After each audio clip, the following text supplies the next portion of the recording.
বিশ্বকাপের আগে চেনা ছন্দে ফিরেছেন ব্রাজিলিয়ান ফুটবলের জাদুকর নেইমার। তার পারফরম্যান্স আবারও নতুন করে স্বপ্ন দেখাচ্ছে ভক্তদের।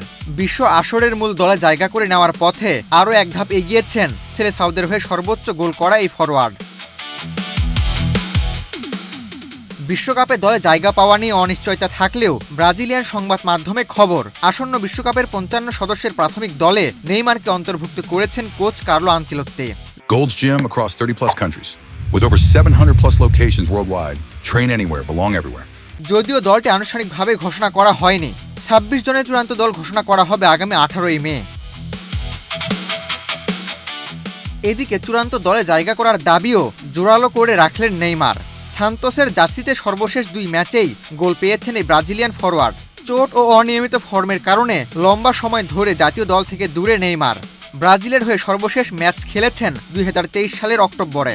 এরপর অনেকবার আশা জাগালেও শেষ পর্যন্ত ফেরা হয়নি তার। তবে এবার প্রাথমিক দলে জায়গা পাওয়ায় বিশ্বকাপ দিয়েই জাতীয় দলে ফেরার সম্ভাবনা উজ্জ্বল হলো এই ফরোয়ার্ডের।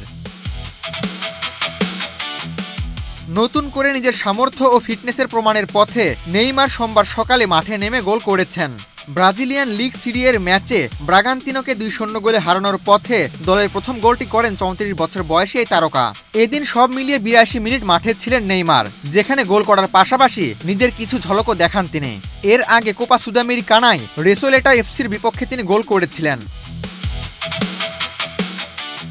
সব মিলিয়ে চলতি মৌসুমে সান্তোসের হয়ে ১৩ ম্যাচ খেলে ৬ গোল এবং ৩ অ্যাসিস্ট করেছেন নেইমার। আর সর্বশেষ ১৭ ম্যাচে নেইমার করেছেন ১১ গোল ও ৪ অ্যাসিস্ট। পারফরমেন্স নিয়ে খুব বেশি প্রশ্ন না থাকলেও মূল চিন্তার জায়গা ছিল ফিটনেস। কোচ কার্লো আনচেলোত্তি স্পষ্ট করে জানিয়েছিলেন তিনি শুধু সেই খেলোয়াড়দের দলে নেবেন যারা শারীরিকভাবে সম্পূর্ণ ফিট এবং প্রতিযোগিতামূলকভাবে সেরা অবস্থায় আছেন। সে কারণেই ব্রাজিলের সর্বশেষ প্রীতি ম্যাচের দলেও রাখা হয়নি নেইমারকে। তবে এবার মাঠের পারফরমেন্স ও ফিটনেস দিয়েই জাতীয় দলের দরজায় জোরালোভাবে কড়া নাড়ছেন ব্রাজিলিয়ান এই সুপারস্টার। আবু তালহা, বাংলাদেশ প্রতিদিন।